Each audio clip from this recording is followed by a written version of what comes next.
جس طرح اللہ رب العزت کے ہاں کچھ انسان بڑے افضل ہیں، بڑی اہمیت کے حامل ہیں، اللہ کو بہت پیارے ہیں، جیسا کہ انبیاء ہیں، ان میں رسول اللہ ہیں، تمام رسولوں میں محمد رسول اللہ صلی اللہ علیہ وسلم ہیں، اور اسی طرح اللہ کے ہاں جس طرح کچھ جگہ کچھ محلات ایسے ہیں جو اللہ رب العزت کی نظر میں بڑی عظیم جگہ ہیں، جیسا کہ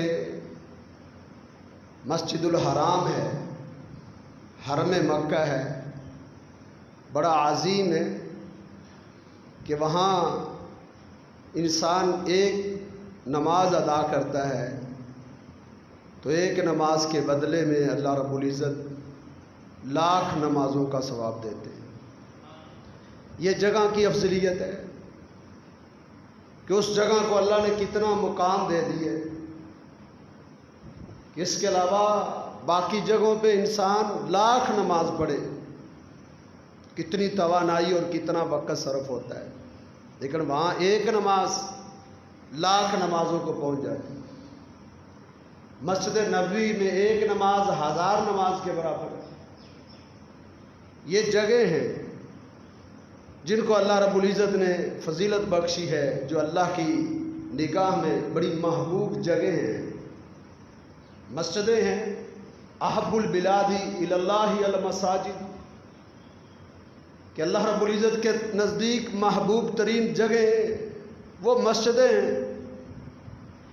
تو جس طرح یہ بعض مقامات اور بعض جگہیں اللہ کو زیادہ پیاری ہیں، اسی طرح ازمینہ میں سے، زمانوں میں سے، اوقات میں سے اللہ رب العزت کو کچھ گھڑیاں، کچھ اوقات، کچھ دن اور کچھ ہفتے اور کچھ مہینے اللہ کو بڑے ہی پیارے لگتے ہیں، وہ اللہ کو بڑے پسند ہیں، اللہ کو ان سے بڑی محبت ہے۔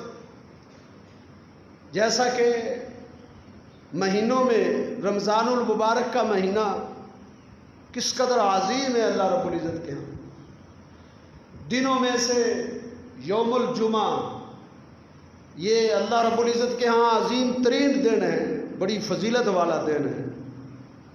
اسی طرح راتوں میں سے لیلۃ القدر کی رات اللہ رب العزت کے نزدیک کتنی عظیم ہے۔ اسی طرح دنوں میں، مہینوں میں کچھ ہفتے ایسے ہیں، کچھ عشرے ایسے ہیں جس کو اللہ نے فضیلت بخشی ہے۔ ان عشرات میں یہ عشرہ جو ذی الحجہ کا ابتدائی عشرہ ہے، ابتدائی 10 دن ہیں، یہ بڑے عظیم دن، اور یہ اتنے عظیم دن ہیں کہ مسند بازار میں رسول اللہ صلی اللہ علیہ وسلم کا ارشاد گرامی ہے، افضل ایام الدنیا، دنیا کے تمام ایام سے افضل ترین دن، وفی روایت اعظم الایام الدنیا، دنیا کے دنوں میں سے عظیم ترین دن اللہ رب العزت کے نزدیک ایام العشر، یعنی ذی الحجہ، ذی الحجہ کے ابتدائی 10 دن ہیں، ایسے فضیلت والے دن پورے سال میں کوئی اور ایام نہیں ہے۔ امام ابن تیمیہ علیہ رحمہ سے ایک سوال پوچھا گیا تھا کہ رمضان کے ایام افضل ہیں یا ذی الحجہ کے ابتدائی 10 دن یہ افضل ہیں؟ تو انہوں نے بڑے واشگاف الفاظ میں دلائل سے مزین یہ بات فرمائی تھی کہ یہ جو ذی الحجہ کے ابتدائی 10 دن ہیں، یہ اللہ کے ہاں اتنے عظیم ہیں اور اتنے بابرکت ہیں کہ پورے رمضان کے ایام ان کا مقابلہ نہیں کر سکتے۔ آپ اندازہ کریں کس قدر فضیلت والی بات ہے۔ تو ان 10 دنوں کی فضیلت اللہ کے ہاں رمضان سے بھی بڑھ کر ہے۔ یہ جمعہ جو اللہ نے اس عشرے میں ہمیں عطا کی ہے، اور ایک جمعہ اور آئے گا انشاءاللہ، اللہ نے ہماری زندگی رکھی تو ہم بھی اس سے مستفید ہوں گے۔ یہ جو جمعے ہیں یہ رمضان کے جمعوں سے کئی درجے افضل ہیں۔ ہمیں اس کا شعور ہی نہیں، ہمیں اس کی معرفت ہی نہیں، ہمیں اس کی پہچان ہی نہیں ہے کہ یہ ایام کتنے عظیم ایام ہیں اللہ رب العزت کے۔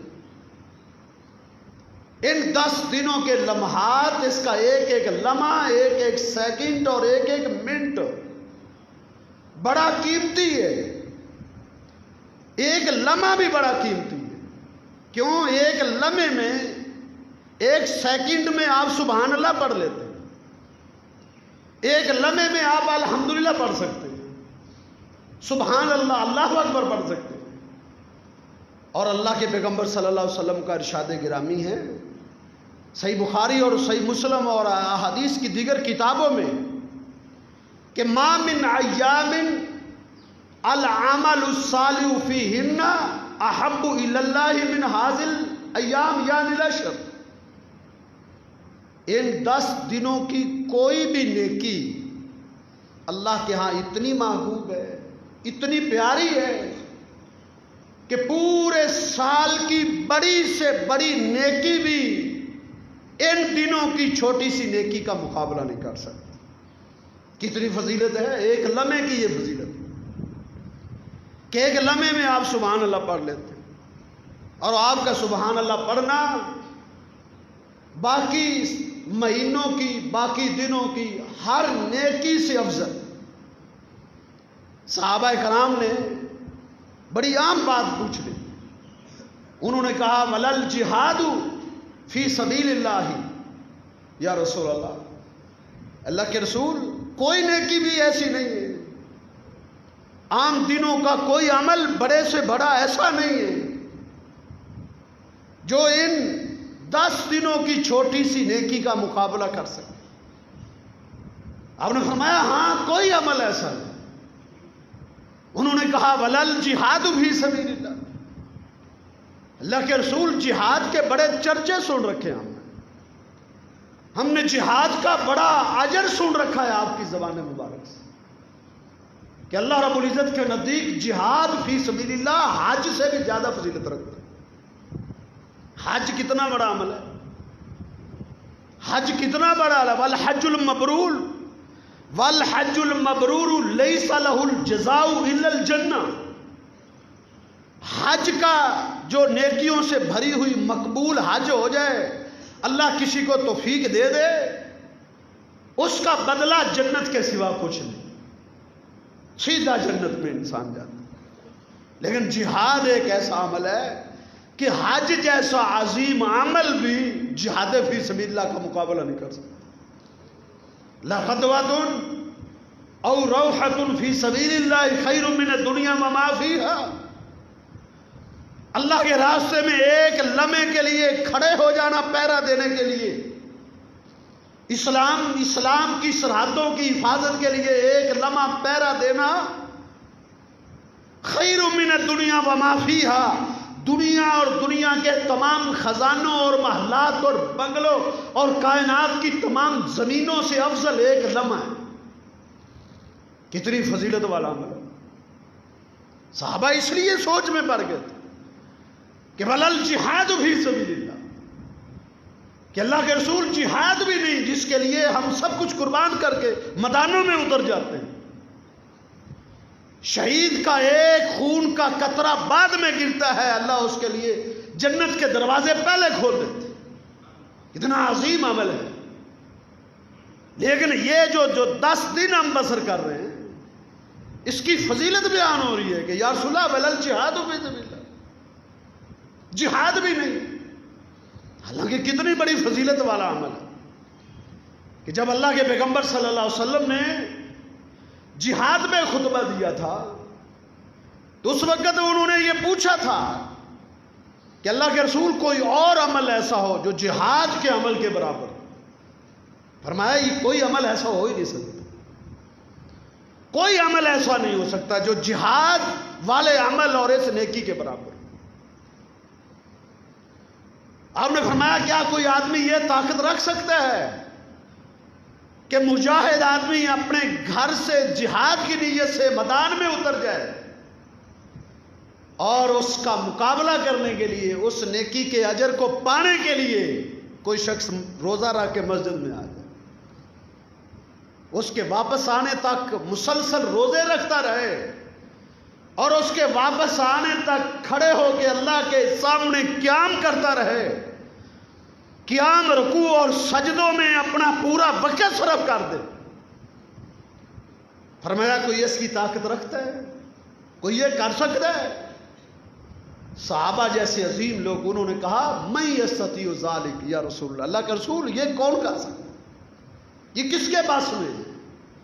آخر اس نے جتنا بھی کوئی عبادت گزار ہے، شب زندہ دار ہے، بڑے بڑے اس دنیا میں آئے ہیں عبادت کرنے والے، 500 سال جنہوں نے اللہ کی عبادت کی ہے، کتنے ہی ایسے لوگ آئے ہیں انہیں موت بھی سجدے کی حالت میں آئی تھی، وہ بھی کھانے کے لیے تو وقت نکالتے تھے، بول و براز ان کی ضروریات ہوتی تھی، بول و براز کے لیے انہیں عبادت چھوڑ کے اپنی قضائے حاجات کو پورا کرنا ہوتا تھا۔ کون ہے ایسا شخص دنیا میں جو جب سے پیدا ہوا ہے مرتے دم تک وہ قیام میں رہے، رکوع میں رہے یا سجدے میں رہے؟ یہ عمل تو صرف فرشتے کرتے ہیں جن کے ساتھ اللہ نے یہ حاجات نہیں لگائی، نہ وہ کھاتے ہیں نہ وہ پیتے ہیں، نہ انہیں بول و براز کی حاجات آتی ہے، کہ کوئی حاجت ان کو نہیں آتی۔ اللہ نے ان کو جس دن سے پیدا کیا ہے، کچھ رکوع میں ہیں تو قیامت تک رکوع میں رہیں گے، سجدے میں ہیں تو قیامت تک سجدے میں رہیں گے، جو فرشتے قیام میں ہیں وہ قیامت تک قیام میں ہی رہیں گے۔ قیامت کے دن جب اللہ انہیں اٹھائے گا تو وہ کہیں گے ہم نے تیری عبادت کا حق ادا نہیں کیا۔ یہ صورتحال تو فرشتوں کی، بندہ تو یہ کبھی کر ہی نہیں سکتا، اس کے ساتھ اللہ نے یہ حاجات رکھی، اس نے سونا ہوتا ہے۔ اس لیے صحابہ نے کہا اللہ کے رسول یہ کیسے ہو سکتا ہے؟ آپ نے فرمایا یہ نہیں ہو سکتا، تم صحیح کہہ رہے ہو، نہیں ہو سکتا۔ تو پھر جہاد جیسے عمل کے برابر بھی کوئی عمل نہیں ہو سکتا، کوئی عمل جہاد کے برابر نہیں، لیکن عمل جہاد کے برابر کوئی نہیں، لیکن وقت نے، زمانے نے، کچھ گھڑیوں نے عمل کو اتنی فضیلت بخش دی ہے کہ چھوٹا سا عمل، ایک لمحے کا عمل، صرف سبحان اللہ کہہ لینا جہاد فی سبیل اللہ سے افضل ہے، جہاد فی سبیل اللہ سے افضل ہے۔ آپ کی زبان سے سبحان اللہ نکل جائے، اللہ کرے کہ نکل جائے، اللہ کرے کہ آپ کی زبان سے الحمدللہ ادا ہو جائے، اللہ اکبر یا اللہ کا ذکر ہماری زبانوں پر جاری ہو جائے تو کیا بات ہے۔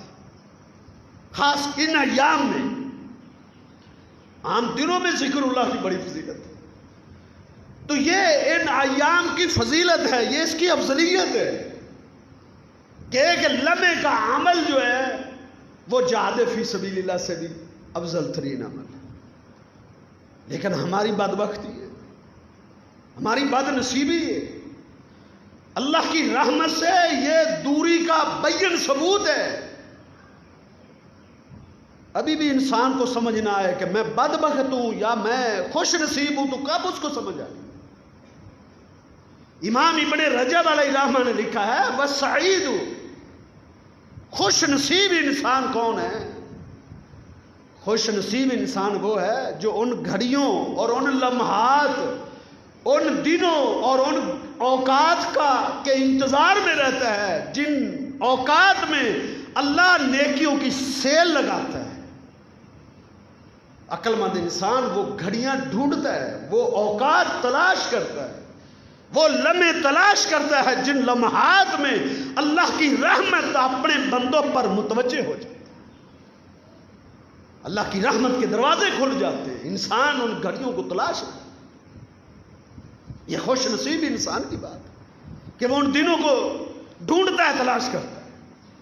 کبھی اللہ رمضان کی شکل میں وہ دن دیتا ہے، رمضان گزر گیا، کچھ لوگوں نے غفلتوں میں گزار دیا، کچھ نے بڑی ہوشیاری اور چلاکی میں نیک اعمال اکٹھے کرنے میں بسر کر دی، کچھ لوگوں سے غفلتیں ہو گئی۔ اللہ کو پتا ہے یہ میرا بندہ کمزور ہے، غفلتیں کر جاتا ہے۔ اللہ نے اس کے بعد ذی الحجہ کے ابتدائی 10 دن دے دیے کہ لو میرے بندے، ان دنوں میں تم وہ تلافی پوری کر سکتے ہو، اپنے نقصان کو پورا کر سکتے ہو۔ رمضان تمہارا غفلت میں گزرا ہے تو یہ 10 دن ہیں، ان میں تو عمل کی فضیلت ان رمضان کے ایام سے بڑھ جاتی ہے۔ تو میرے بھائیو یہ عظیم دن ہے جو اللہ نے ہماری زندگی میں عطا کر دی، یہ ہماری خوش نصیبی ہے۔ اگر یہ دن کو ہم غنیمت جان کے اور قیمتی بنا لیں تو پھر تو بہت بڑی خوش نصیبی ہے ہماری کہ ہماری زندگی میں یہ ایام آ گئے۔ اگر ہم غنیمت سمجھیں تو، اگر غنیمت نہ سمجھیں تو ہم سے زیادہ بدبخت انسان اللہ کی اس زمین پر کوئی نہیں، اگر ان دنوں کو غنیمت نہ جانے تو یہ بڑے عظیم دن ہیں، ان میں چکنا ہونے کی ضرورت ہے۔ وہ نیکیاں تلاش کریں جو اس ان ہفتے میں، ان 10 دنوں میں اللہ رب العزت کے ہاں عظیم ترین ہے۔ تو ان 10 دنوں میں کرنے والے جو اعمال ہیں، پہلی بات تو صحیح بخاری کی حدیث تو اس بات پر دال ہے کہ وَالْعَمَلُ الصَّالِحُ فِيهِنَّ أَحَبُّ، ہر عمل ان دنوں میں وہ اللہ کے ہاں بڑا محبوب ہے۔ ان دنوں میں کثرت سے نفل و نوافل پڑھے جائیں، نوافل ادا کیے جائیں، نفلی عبادات ڈھیروں کے ساتھ کی جائے، انسان تھکے ہی نہ۔ جیسا کہ سعید بن جبیر جو ہمارے اسلاف میں سے، اسلاف کی زندگیوں میں ہم ایک جھلک ڈال کر تو دیکھیں، ان کی عملی باب کو کھول کر تو دیکھیں کہ وہ ان مواقعوں کو کیسے تلاش کرتے تھے۔ جب ان کی زندگیوں میں یہ مواقع آ جاتے تھے تو اللہ کے سامنے کس قدر وہ سجدہ شکر بجا لاتے تھے، اللہ کا کس قدر شکر ادا کرتے تھے کہ اللہ تو نے ہمیں ان بابرکت گھڑیوں کے آنے سے پہلے پہلے تو نے ہمیں فوت نہیں کیا، تو نے ہمیں زندہ رکھا ہے۔ اللہ کا شکر ادا کرتے، پھر وہ محنتیں کرتے، خوب اجتہاد کرتے۔ کان سعید بن جبیر یجتہد فی العبادت اجتہادا شدیدا، بڑی سختی کے ساتھ محنت کرتے تھے کہ ما یقدر علیہ احد، اتنی محنت کرتے کہ کوئی ان کا مقابلہ نہیں کر سکتا تھا۔ مقابلے بازی ہوتی تھی، ہماری مقابلے جو ہوتے ہیں وہ سستیوں میں، سستیوں میں کون سب سے آگے ہے، کاہلی میں کون سب سے آگے ہے، کھیل کود میں کون سب سے آگے ہے۔ ہماری ریس اور ہمارے مقابلے سستیوں اور کاہلیوں میں ہوتے ہیں، دنیا داری میں ہوتے ہیں، دنیا کمانے میں ہوتے ہیں، دنیا بنانے میں ہوتے ہیں۔ نیکیوں میں مقابلے کا ذوق ہی نہیں آتا۔ ہمیں تو رونا چاہیے اپنی حالت میں، ہمیں تو اپنے نصیب پر بیان کرنا چاہیے، اپنے نصیب پر، کہ ہمیں نیکیوں میں مقابلے کا ذوق ہی نہیں آتا۔ یہ دلیل ہے ہمارے دل کے بگڑ جانے کی۔ اذا فسد الجسد، اذا فسد المضغۃ فسد الجسد کلہ، دل خراب ہو چکے ہیں، ہمارے دل بگڑ چکے ہیں، ہمارے دل بیمار ہو چکے ہیں، ہم بیمار ہیں، ہمیں اپنا علاج کرنا چاہیے، روحانی بیمار ہیں ہم۔ فی قلوبہم مرض، دلوں میں بیماری آ چکی ہے۔ اللہ کے پیغمبر کے زمانہ میں جو لوگ عبادتوں میں سست تھے، عبادتوں میں پیچھے رہتے تھے، آگے نہیں بڑھتے تھے، قرآن نے ان کے بارے میں کیا کہا تھا؟ فی قلوبہم مرض، ان کے دلوں میں بیماری۔ یہ ان لوگوں میں کے بارے میں کہا گیا تھا جو عبادتوں میں سست تھے، جو نمازوں کی طرف آتے تھے تو سست آتے تھے، دکھلاوے کی نمازیں پڑھتے تھے، اس ڈر سے نمازیں پڑھتے تھے ہمیں کوئی کافر نہ کہہ دے، اللہ رب العزت نے ان کے بارے میں کہا فی قلوبہم مرض، اللہ نے ان کے دلوں میں بیماری ہے، فزاد اللہ مرضا، اللہ نے ان کی بیماری کو اللہ بڑھاتا جا۔ یہ دنیا میں سزا ہوتی ہے مجرم انسان کو جو اللہ تعالیٰ کرتا ہے، اللہ ہم سب کو محفوظ کرے۔ یہ دنیا میں اللہ کی پکڑ ہوتی ہے کہ بندے کا رجحان، اس کی طبیعت، اس کا ذوق، اس کی توجہ نیکی کی طرف بڑھتی نہیں، نیکی کی طرف اس کا دل جو ہے وہ رجحان کرتا ہی نہیں، یہ اللہ کی پکڑ۔ تو ان ایام کو غنیمت جانیں، جس طرح ہمارے اسلاف ان دنوں کو غنیمت جان کے خوب محنت کرتے تھے۔ تو نفل سنتیں، اشراق کی نماز ہے، تہجد کی نماز ہے۔ ایک محدث کے بارے میں نے پڑھا ہے آج ہی کہ اس نے برسر منبر یہ خطبہ دیتے ہوئے کہا اپنے ساتھیوں کو، اپنی رعایا اور اپنے مقتدیوں کو انہوں نے کیا بیان کیا؟ انہوں نے کہا ایھا الناس اطفئوا سروجکم فی ہذہ اللیال، کہ ان دنوں کی جو راتیں ہیں ان راتوں میں اپنے چراغوں کو بجھا دو، فلا تطفئوا سروجکم، اپنے چراغوں کو مت بجھاؤ۔ کیا مطلب کہ پہلے تم رات کو قیام کرتے ہو، تہجد پڑھتے ہو، جب تھک جاتے ہو تو چراغ بجھا کے سو جاتے ہو۔ اب جو اللہ نے تمہاری زندگی میں دن عطا کر دیے ہیں نا، یہ ذی الحجہ کے 10 دن، وہ کہتے ہیں وَلَا تُطْفِئُوا سُرُوجَكُمْ فِي هَذِهِ اللیالیہ، ان راتوں میں چراغ جو ہے وہ مت بجھاؤ۔ کیا مطلب ہے؟ اب سونا نہیں، 10 دن ہے، کتنے گنے چنے دن ہیں، گزر جائیں گے، گزرتے ہوئے نظر ہی نہیں آتے۔ رمضان کے پورے مہینے کے دنوں کو اللہ نے کہا تھا کہ یہ ایام معدودہ، یہ گنے ہوئے چند دن ہیں۔ تو یہ ہمارے اسلاف تھے، وہ ان دنوں کو غنیمت جانتے تھے۔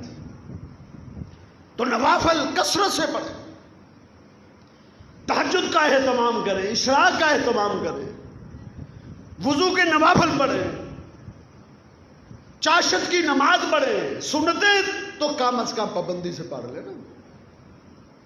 فرض کی نماز سلام پھرتا ہے بس سنتے گئی، جمعے کی نماز ختم ہوتی ہے تو بس بھاگنے کی ہمیں ہوتی۔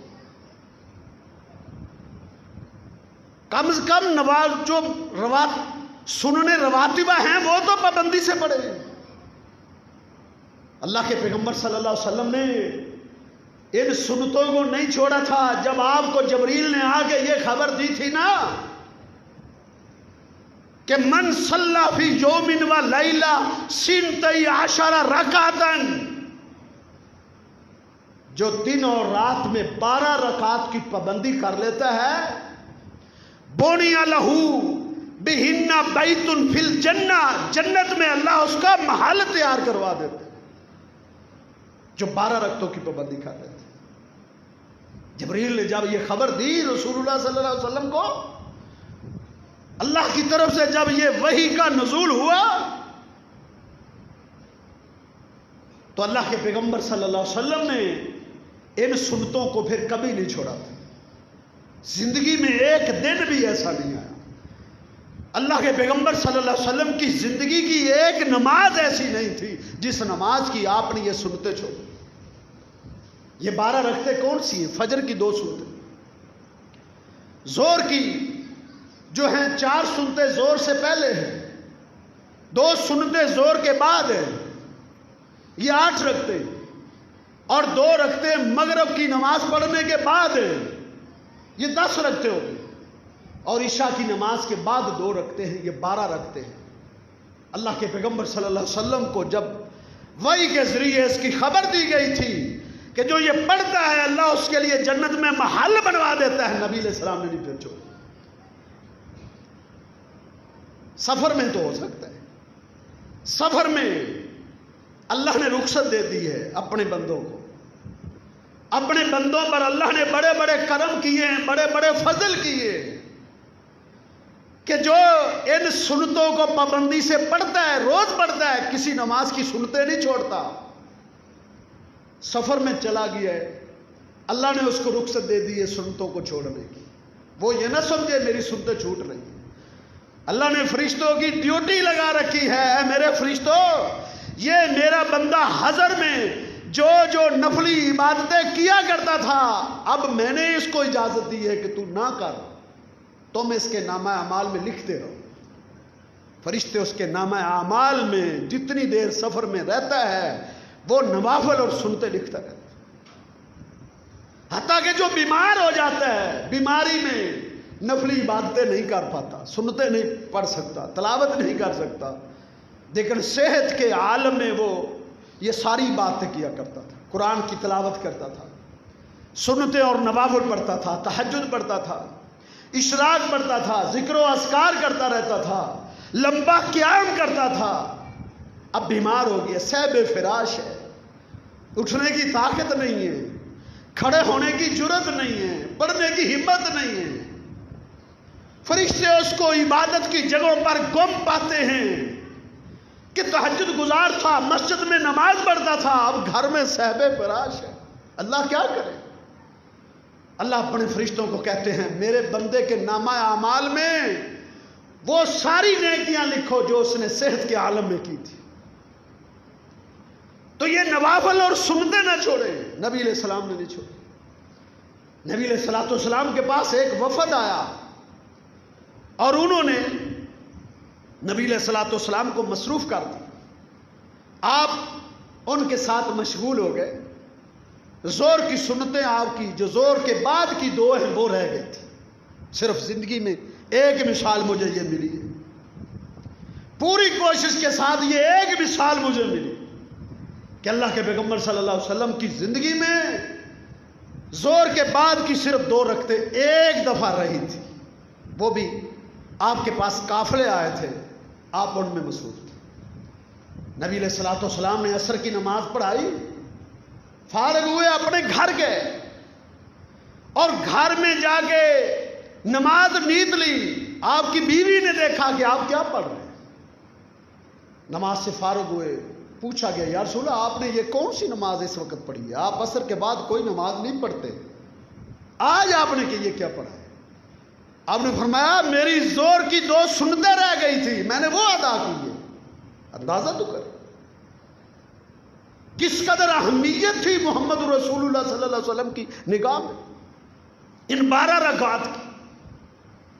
اور آپ سے جو جن صحابہ اور صحابیات نے سنا تھا انہوں نے بھی یہ سنتیں کبھی نہیں چھوڑی تھی. کوئی صحابی آپ کو نہیں ملے گا، کوئی صحابی آپ کو ایسی نہیں ملے گی جو صرف فرض پڑھتی ہو اور سنتوں کو اللہ حافظ کہہ دیتی. سیدہ ام حبیبہ بیان کرتی ہیں کہ میں نے جب رسول اللہ صلی اللہ علیہ وسلم سے یہ حدیث سنی تھی، ما ترکتہن منذ سمعتہن من رسول اللہ صلی اللہ علیہ وسلم، میں نے پھر زندگی میں کبھی بھی 12 رکعتیں چھوڑی نہیں.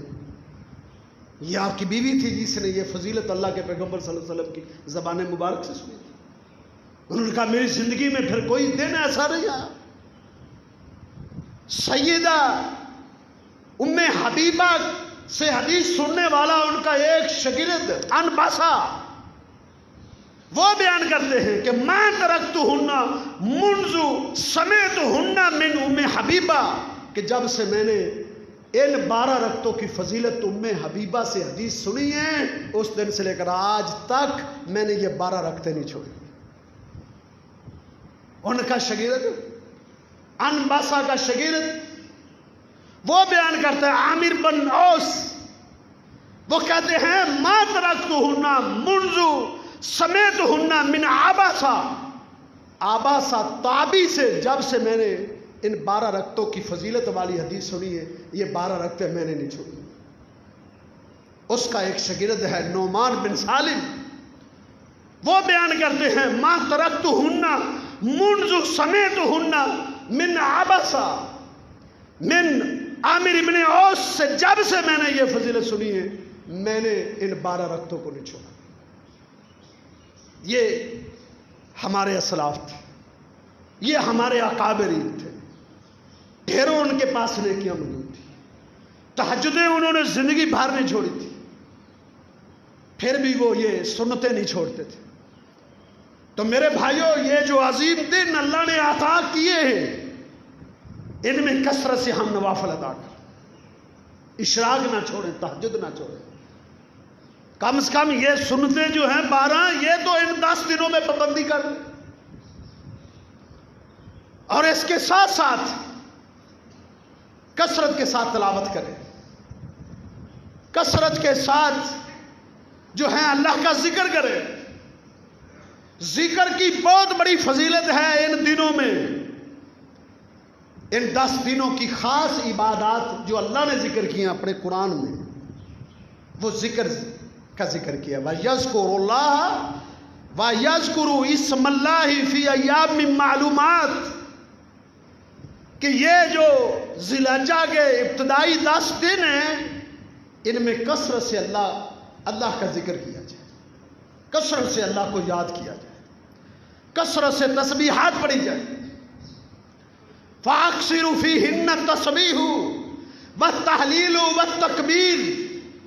اللہ کے پیغمبر صلی اللہ علیہ وسلم نے ان 10 دنوں کی فضیلت جب بیان کی تھی تو تب آپ نے کیا فرمایا تھا؟ فَأَكْثِرُوا فِيهِنَّ التَّهْلِيلَ، ان میں کثرت سے لا الہ الا اللہ پڑھا، کثرت کے ساتھ لا الہ الا اللہ، یہ تحلیل ہے۔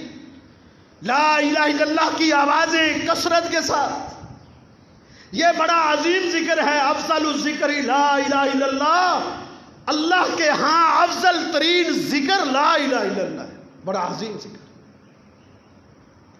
جددوا ایمانکم بلا الہ الا اللہ، رسول اللہ صلی اللہ علیہ وسلم نے فرمایا تھا جس طرح لوہے کو زنگ لگ جاتا ہے، اس طرح دلوں پر بھی زنگ چڑھ جاتا ہے، ایمان بھی زنگ آلود ہو جاتا ہے۔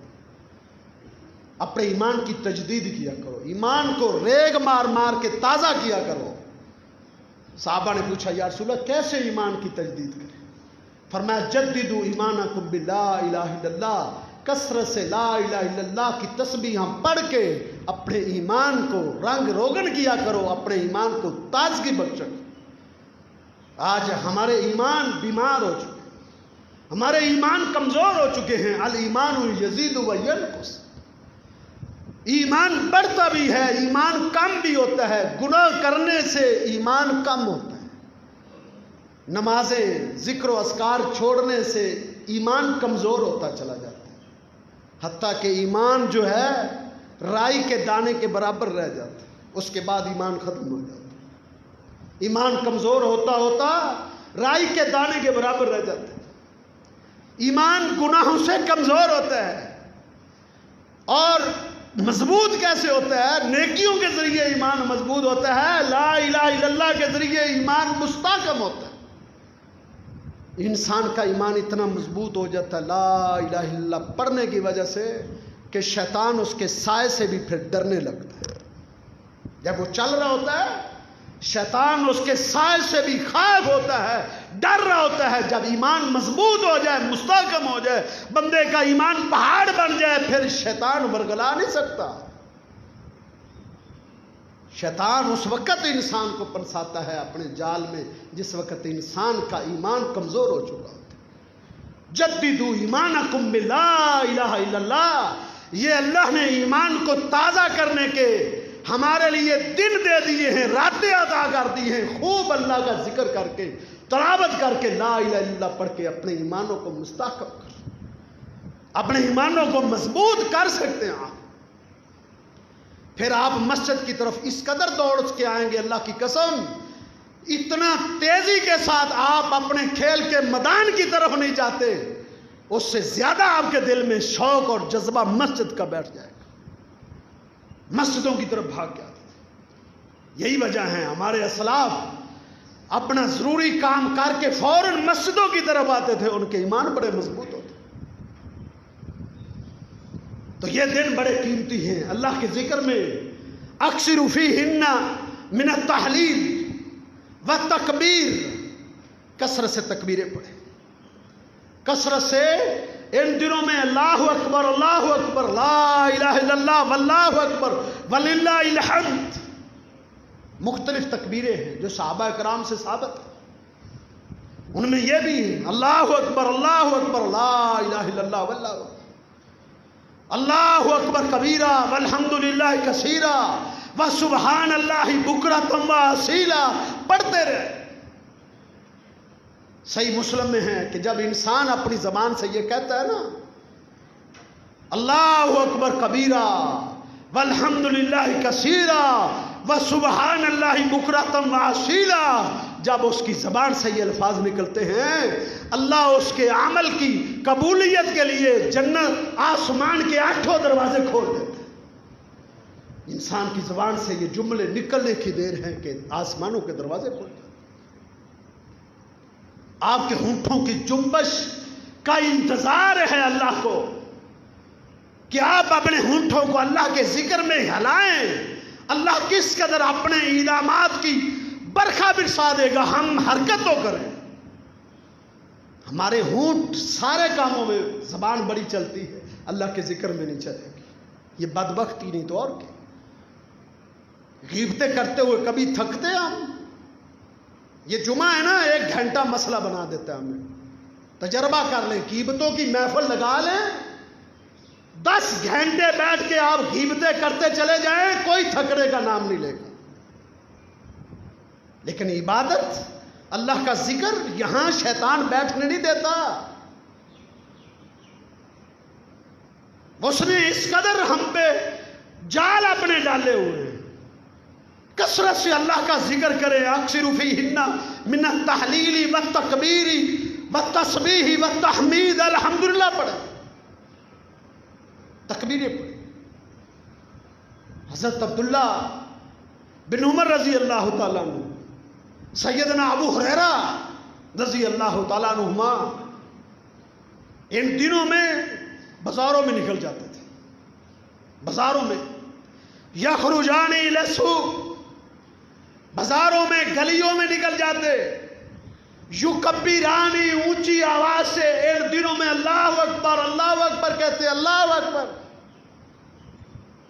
دکاندار جب سنتے، کیونکہ اپنے کاروبار میں مصروف تھے، غافل ہو چکے تھے، جب وہ تکبیرات کو سنتے انہیں یاد آ جاتا کہ یہ تو تکبیریں پڑھنے کے ایام ہیں، یہ گھڑیاں، یہ لمحات، یہ اللہ کو یاد کرنے کے، نیکیوں کو جمع کرنے کے۔ اپنی دکانوں پہ بیٹھے ہوئے، ان کے ہاتھوں میں ترازو ہوتے تھے تولنے کے، اور ان کی زبانوں پہ جاری ہو جاتا تھا وَيُكَبِّرُ النَّاسِ، لوگ بھی اللہ اکبر کی صدائیں بلند کرنا شروع ہو جاتے۔ آج ہمیں پتہ ہی نہیں ہے، پیدا ہم مسلمانوں کے محلے میں ہوئے ہیں، بستی مسلمانوں کی ہے، محلہ مسلمانوں کا ہے، شہر مسلمانوں کا ہے، کسی کو پتہ ہی نہیں ہے یہ کون سے دن ہیں، کون سے ایام آ چکے ہیں۔ صحابہ کرام، ہمارے اسلاف رمضان سے زیادہ ان دنوں کو اہمیت دیتے تھے، مسجدیں زیادہ آباد ہوتی تھی، اللہ کے ذکر کے لیے لوگوں کو زیادہ توجہ ہوتی تھی، بازار بھی سج جاتے تھے، بازاروں میں بھی رونقیں لگ جاتی۔ رمضان میں تو صرف مسجدوں میں عبادت ہوتی تھی نا، ان 10 دنوں میں تو بازار اللہ کے ذکر سے گونج اٹھتے تھے اللہ کی تکبیروں سے۔ اللہ اکبر کبیرہ، اللہ اکبر کبیرہ کی صدائیں لوگوں کو سنائی دیتی تھی۔ آج مسلمانوں کے گھروں میں یہ گونج دکھائی نہیں دیتی۔ انڈیا کے گانے تو آپ کو سنائی دیں گے، اور آپ کو اللہ کے ذکر کی آوازیں آج مسلمانوں کے گھروں میں نہیں ہیں۔ پھر ذلت اور رسوائی مقدر نہ بنے تو کیا بنے؟ ضربت علیہم الذلۃ والمسکنہ۔ اس قدر ہم اللہ کے ذکر اور عبادات سے غافل ہیں۔ عمر بن خطاب رضی اللہ تعالیٰ عنہ مینا میں اپنے خیمے میں بیٹھے ہوتے تھے، اتنی بلند آواز سے اللہ اکبر تکبیریں کہتے کہ سامع اہل المسجد، مسجد خیف،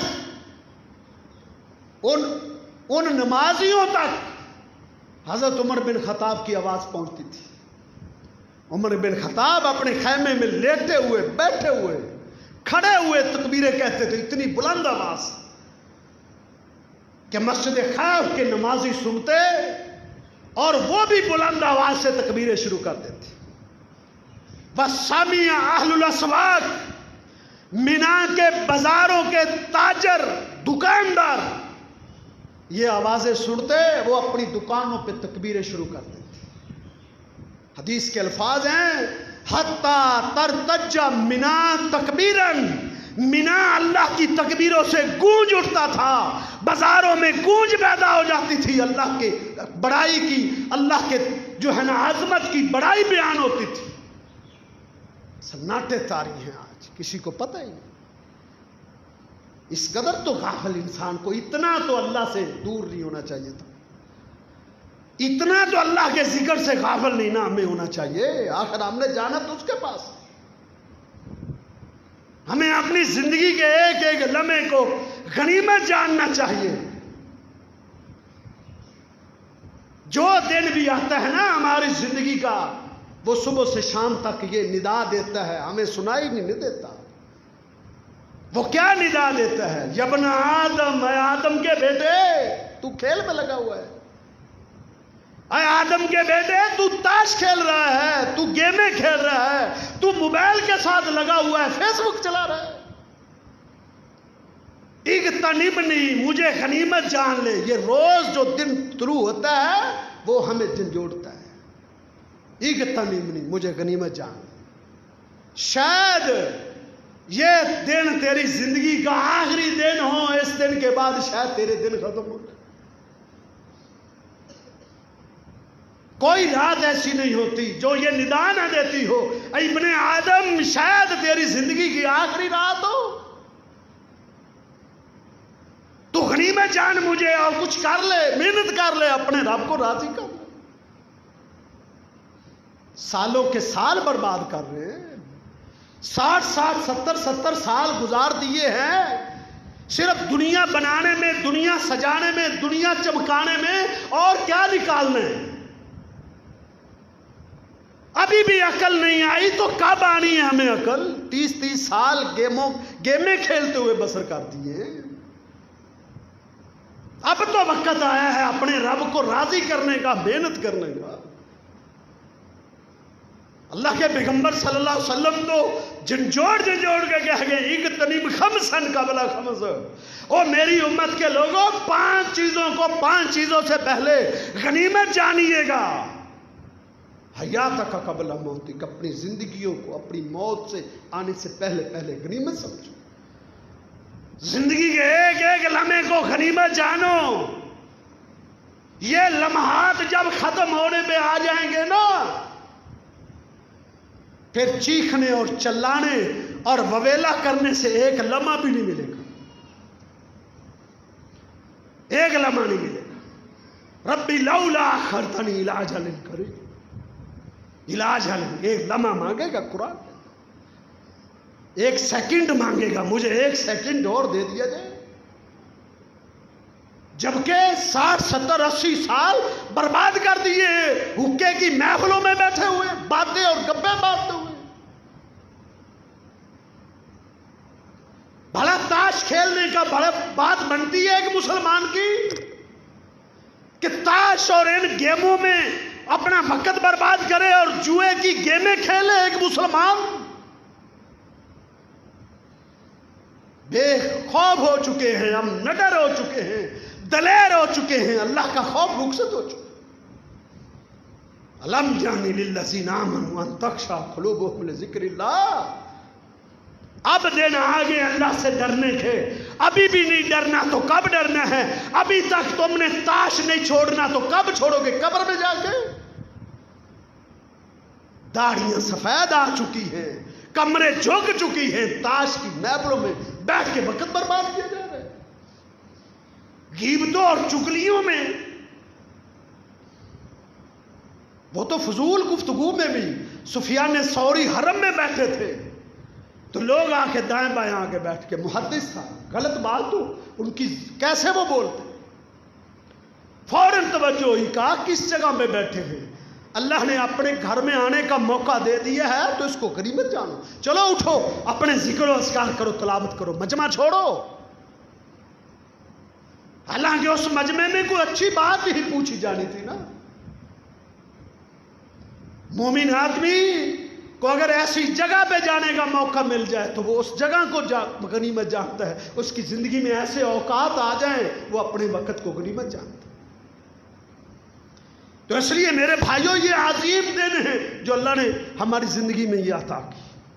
کثرت سے نوافل پڑھیں، کثرت سے تلاوت کریں، کثرت سے ذکر و اذکار کریں، تسبیحات پڑھیں، چلتے ہوئے، بیٹھتے ہوئے، لیتے ہوئے جو ہیں ذکر و اذکار میں رہیں. اور ان 10 دنوں میں ان سے بھی افضل ترین دن وہ 9 ذی الحجہ کا ہے. بڑا عظیم دن ہے. عید سے ایک دن پہلے اگلے جمعے کو میرے خیال وہ دن 9 ذی الحجہ کا دن وہ اور زیادہ عظیم، بڑا عظیم دن ہے.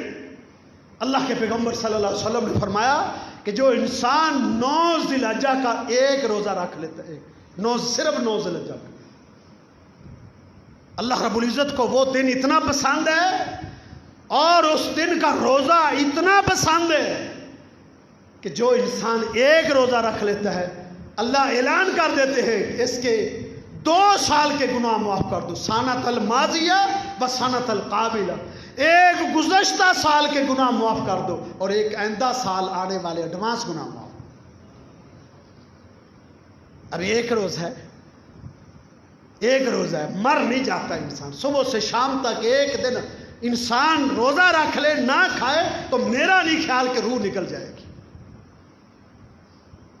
لیکن کاش کہ کوئی متلاشی ہو اپنے گناہوں کی بخشش کا، کہ اللہ رب العزت کی طرف سے کتنی بڑی گارنٹی اور ضمانت ہے کہ 2 سال کے گناہ معاف. اگر ایک روزہ ہم نہ رکھ سکے تو پھر ہم اپنے گناہ نہیں بخشانا چاہتے. ہمیں اپنے گناہوں کی بخشش کی کوئی ضرورت نہیں ہے.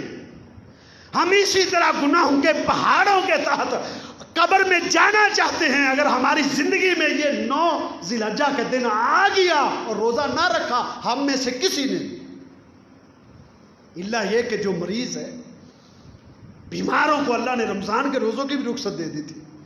جو سخت بیمار ہے وہ کسی کی افطاری کروا دے، اس کے لیے بھی موقع ہے. وہ افطاری کروا دے، وہ کنجوسی کو چھوڑ کے جو ہے نا سخاوت کر دے، افطاری کروا دے کسی کو. جس طرح کی خود وہ افطاری پسند کرتا ہے اس طرح کی افطاری کروا دے. اللہ رب العزت اس کے بھی 2 سال کے گناہ معاف کر. وہ کیسے؟ کیوں؟ افطاری کروانے والے کو اتنا ہی اجر ملتا ہے جتنا روزہ رکھنے والے کو ملتا ہے. تو کوئی بندہ بھی جو اپنے گناہوں کی بخشش چاہتا ہے، کل اللہ کو ایسے ملنا چاہتا ہے کہ وہ گناہوں سے پاک اور صاف ہو، اس کا دامن گناہوں سے صاف ستھرا ہو، تو وہ 9 ذی الحجہ کا روزہ نہ چھوڑے. اس کے بعد اپنی زندگی کو سیدھا رکھے، صاف ستھرا رکھے تو کوئی پرواہ نہیں اس کو. 9 ذی الحجہ کا روزہ رکھ لے، حقوق العباد کو ادا کرے، بندوں کے حقوق غصب نہ کرے اور بندوں کے حقوق ادا کر دے جو اس کے دامن کے ساتھ ہیں. پہلے زندگی اس کی جیسے بھی گزری ہے، گناہوں میں گزری ہے، نافرمانیوں میں گزری ہے، آئندہ سے اپنی زندگی کو صاف ستھرا رکھے. کوئی پرواہ نہیں اس کو، جس وقت مرضی مالک الموت آ جائے گا. جب صاف ستھری زندگی بسر کرے گا تو کیا ہو. تو اس لیے یہ روزے جو ہیں یہ کثرت سے رکھے جائیں. یہ 9 روزے پورے بھی اللہ کے پیغمبر صلی اللہ علیہ وسلم نے رکھے.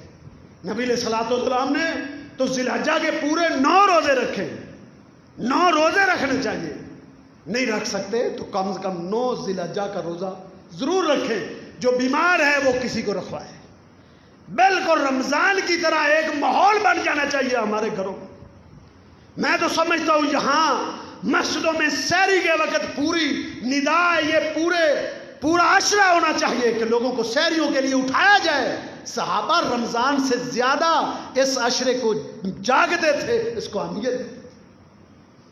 سناٹے تاری ہیں، کوئی پتہ ہی نہیں ہے کہ کتنے قیمتی دن گزر رہے ہیں، کسی کو معمولی پتہ چل جائے کہ اس فلاں چیز مہنگی ہو گئی ہے تو وہ بڑی نظر رکھتا ہے، ہر ایک کی ہر چیز پر نظر،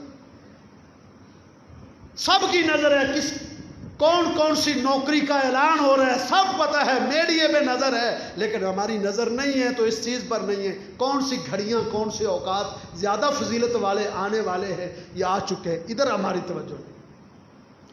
تو 9 ذی الحجہ کا دن بڑا عظیم ہے، اور اس کے بعد 10 ذی الحجہ، وہ تو ان دنوں سے بھی افضل ترین دن۔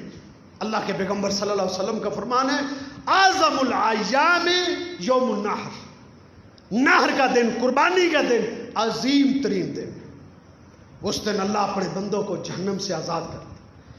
وہ قربانی کے اس دن خون بہانا ہے، اس دن قربانیاں کرنی ہے، اپنے اللہ کے دیے ہوئے مال میں سے قربانیاں خرید کر یا جو پال رکھی ہے ان کو اللہ کے راستے میں قربان کر۔ یہ ایک صدقے اور سخاوت کی بڑی زبردست طریقہ کہ انسان اپنے پالے ہوئے جانور کو قربان کرتا ہے۔ جد الانبیاء علیہ الصلوۃ والسلام جن کی یہ سنت تھی، سنت ابیکم ابراہیم، یہ جو تم جانور ذبح کر رہے ہو یہ تمہارے باپ ابراہیم کی سنت ہے۔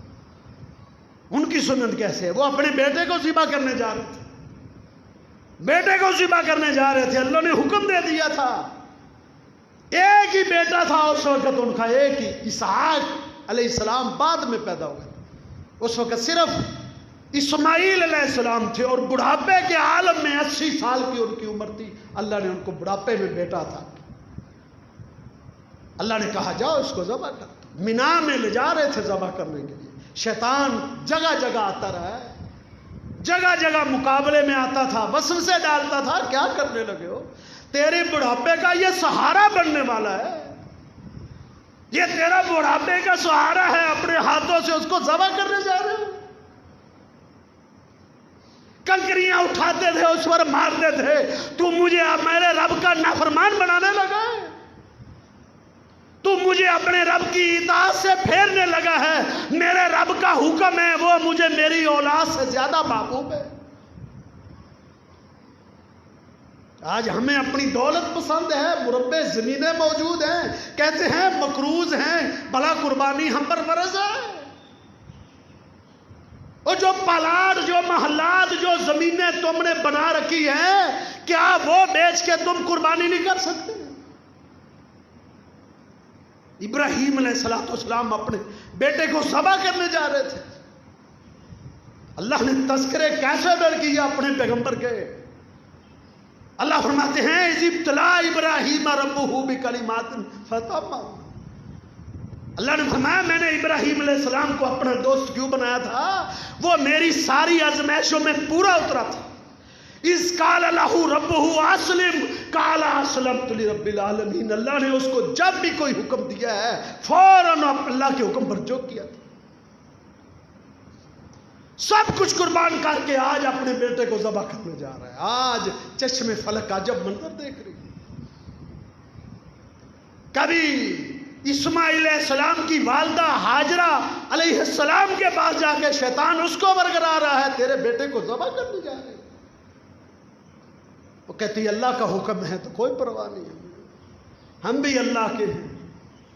3 مقامات پہ شیطان نے وسوسہ ڈالا، لیکن ان وسوسوں کو بالائے طاق رکھتے ہوئے بڑھتے جا رہے،